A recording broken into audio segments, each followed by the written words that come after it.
So, okay, so pag September 30, naghimo ko kung PowerPoint sa akong research, uh, kang Sir Doc Sala niya.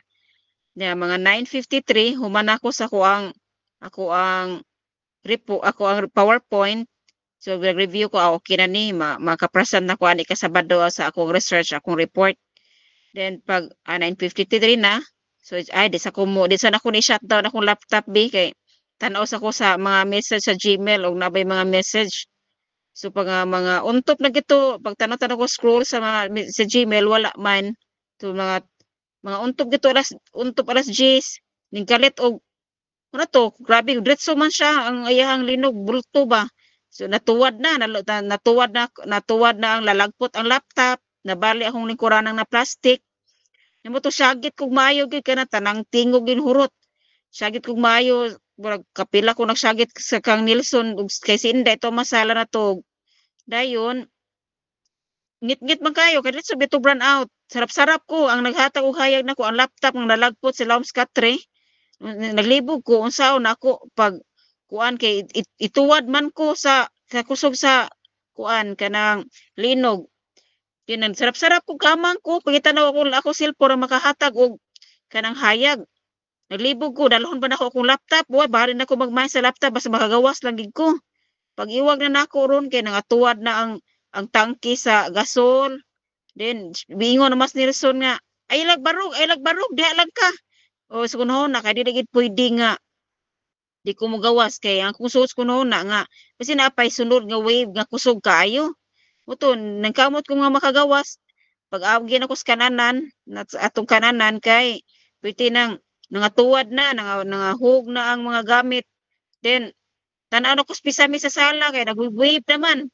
To sagit ko ni Bob, "Dong, gawas siguro, gawas. Manggawas ta." Nato kong mama, ano mo to na, ang TV nga, karaang TV, dito nahug na sa sala. Nya, ako na sa mama nga manggawas ta ma. Nya, asa man ta? Adto tas mabaw para safety. Na mo to nga hinahinay gid mi kamang makagawas gid sa pultahan. Hinto kaluy-an gani kay ang pultahan wa gid ba wa gid to ning nibigay ang pisami sa sala. So, nagkamang-kaming mi padung dito sa mabaw. Nya nakaabot mi sa may katre man tong karaan ni mama dito na mong gigunitan. Pag abot na mo dito tataod kato naging linog nga gimura na kagi murag nagsakay kag kanang bus nga ana-ana ba buka daga ananaon kag maayo. Oh. So mo to nga kagay-kagay na murag magdahunog na mga bato na siguro da ito nang ligi gikan sa mabaw. Nga kusog nagdahunog murag kanang basta lain kay tingog gyud ang dahunog sa yuta. Oh, so makatrauma gid kaayo mo na to mga bantataod daghan ang ambulance, patrol car nag-agi na daghan na hantod pagka 1 sa October. Ang daan mingaw ang daan sa mga sakyanan nga private kundi ang ambulance mo na sige guwangwang na ay magsunod na ay nagsunod tagduha na ay magbagat kung unsa naman ang daan unsa naging mga tabo mo to nga hibaw na namo nga daghan ding patay sa kato sa hasyenda sa Tumaylaray ba si Tilaray sa Binabag. So mo na nahitabo sa ato diri sa Bugo. Makatrauma jud kaayo.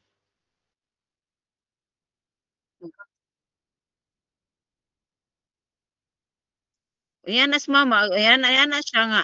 Yan naglingkod man mi na yan na siya biya ka na lang ma kay wa man mi mga tsinelas wa mi lakaw man mi nga pinaskuan nga wa gid tiniil gid mi.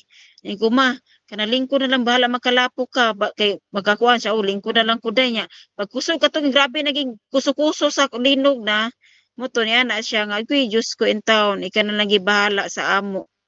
Unsa na ni mga pahimatngon na ba ni ana siya.